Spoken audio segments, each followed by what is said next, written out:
a dangerous plan to defeat Vecna, devastating heartbreak, and don't forget the most metal performance in music history. Here's the ending of Stranger Things Season 4 explained. I would like very much to show you where I am going. The 8th episode features several major character moments, like Steve telling Nancy about his dream of starting a family, and Will basically confessing his love to a poker-faced Mike via a coded conversation about Elle. Still, in terms of the season's endgame, it's the chapter's additions to overarching Stranger Things lore that may be most important. Some of the mythology downloads in Episode 8 seem like vague stand-ins for clearer information we might get in Season 5, like when Hopper and Joyce see demogorgons preserved in liquid stasis and a hazy black dust cloud that's somehow part of the upside-down hive mind. Elle also accuses Brenner of training her so he could use her mind to search for Vecna, aka Henry, aka One, as opposed to the Russians, but he denies it, so we may never really know what's true there. What we do know, though, is that Vecna is aiming to rip open the fabric between the real world and the Upside Down and spill otherworldly darkness into Hawkins. Nancy sees this in a Vecna-prompted vision that she relays back in a state of shock, saying she saw Hawkins shrouded in flames and black clouds, an army of monsters and her whole family dead. It's pretty apocalyptic stuff. It gets even more dire when the group realizes that Vecna is working in fours, 4 clock chimes, 4 gates, 4 kills, and just needs one more sacrifice to make it happen. Max volunteers to lure him in, and the episode ends with the Hawkins kids somberly heading into the Creel house, armed to the teeth and ready to go down fighting. The finale is a behemoth of an episode, clocking in at 2 hours and 30 minutes. Nearly 2 hours of that time is devoted to the climactic cross-continental fight with Vecna, while an extended epilogue wraps up loose ends and pulls off a twist that sends the show catapulting towards its 5th season endgame. In Hawkins, the gang has a 4-part plan to burn the bad guy's lair to the ground, and it all goes pretty well for a while. So far, so smooth. Yeah, we're not even at the hard part yet. At the Creel house, Erica signals that the coast is clear of jocks and angry mobs, at which point Max lures Vecna in by turning off her ever-present Kate Bush soundtrack and getting into a dark headspace that will make her seem vulnerable. Lucas watches over her as she goes into a trance pulled back into the Upside Down by Vecna. Meanwhile, Dustin and Eddie are meant to be chasing off the Demobats in the Upside Down so that Robin and Steve can torch the place once they spot Vecna. This all goes pretty well until it doesn't. In a poignant moment, Max confesses that she prayed for her bullying brother Billy to die, and when he really did, she thought it was her fault. Lucas, who Max had just reconciled with earlier that night, appears to get freaked out by this, only it soon becomes clear that this mean version of him is actually a Vecna-induced hallucination. Meanwhile, the basketball team captain, Jason, has tracked the group to the house, and when he sees Max in a trance, he thinks Lucas must be part of the cult he made up because he's the worst. The two duke it out in a bloody fight, with Lucas telling Jason he never should have tried to fit in with jerks like him in the first place. Although Joyce, Hopper, and Murray are still trapped in Russia with a helicopter that won't start, they catch wind of what's happening in Hawkins and figure they can help by taking out some demo beasties. That means breaking back into the prison they just left, a plan that turns out to be pretty easy since the Demogorgons are eating pretty much everyone else there by the time they arrive. Luckily, Hopper and Joyce get a rushed, cute moment of intimacy before their lives are on the line again. Also, they've got flamethrowers this time. That same night, somewhere on a highway in America, Elle has reunited with the Pizza Van gang just in time to realize she won't make it to Hawkins in time to save everyone. Instead, the group decides to stop at a Surfer Boy Pizza, which Argyle hilariously commandeers via some secret Pizza Boy pact and an offering. My dude, we're not asking you to help for free.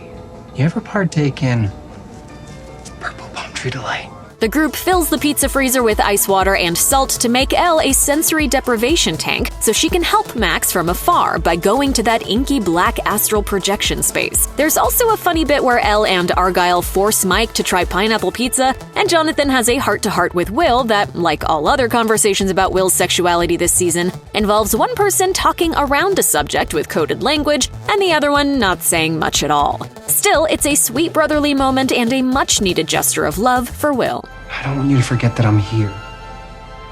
And I'll always be here.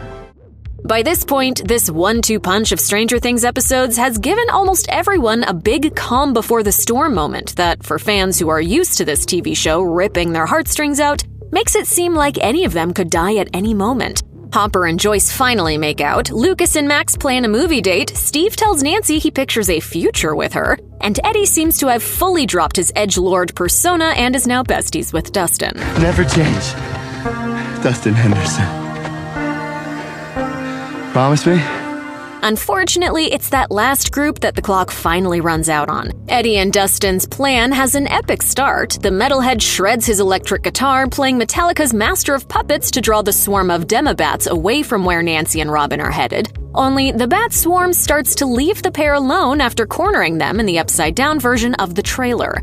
This is the point where everyone starts to lose. It's a surprising turn of events, given that Stranger Things has always adhered to the formula of 80s adventure movies that typically see the teen heroes triumph. Not this time. It's impossible to worry about just one person here because everyone is suddenly in peril all at once. After Dustin hops back into the real world, Eddie decides to draw the bats away for good, to not run away for once in his life, and is overwhelmed by a huge torrent of the flying, biting creatures. Max has been pulled into a warped version of her memories of the snowball dance. Hopper gets overcome by a demodog. Nancy, Steve, and Robin get choked out by those ever-present upside-down tendrils.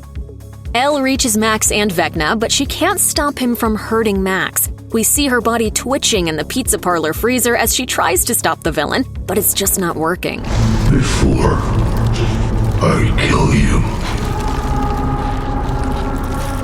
I want you to watch. Then the Hail Mary, which is either one of the sweetest things Stranger Things has ever done or one of the most ridiculous. Will gives Mike a pep talk, telling him he's the heart of the group.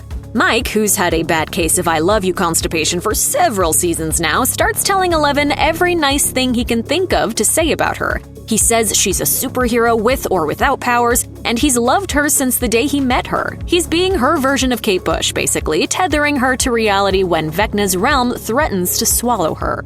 It works. Elle KOs Vecna and his hordes of helpers, including the Demodogs, Demobats, and those vines all fall away. This is an overwhelming, fast-moving scene, but it appears that Elle critically injures the villain in a way that makes him disconnect from the upside-down hive mind. In the Upside Down, the older teens hit the version of Vecna with all the plugged-in spidery tendrils with a Molotov cocktail, effectively finishing him off too. Only he doesn't seem that dead. Before Elle's face-off with the creature ends, he tells her that it's only the beginning, and that their victory is meaningless. You have already lost. It turns out he's right. When the dust settles, the real-life Hawkins is in ruins, ravaged by a 7.4 earthquake that split the ground apart. Jason, laying on the fault line after his fight with Lucas, basically disintegrates, and he's not the only casualty we know. By the time Dustin catches up to Eddie in the Upside Down, the rocker is bleeding from the mouth, having been bitten to ribbons by the Demobats.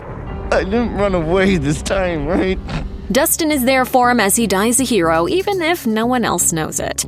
Max isn't faring much better. Vecna made her his final sacrifice, crumpling her up in much the same way he did with his past victims, and Lucas holds her as she admits in a panic that she can't feel or see. She seems to die. Doctors later say her heart stopped for over a minute, but Elle, still astral projecting, simply isn't having it. She's been by Max's side this whole time and is sobbing now, but she pulls herself together. Calmly and kindly, she whispers, "No.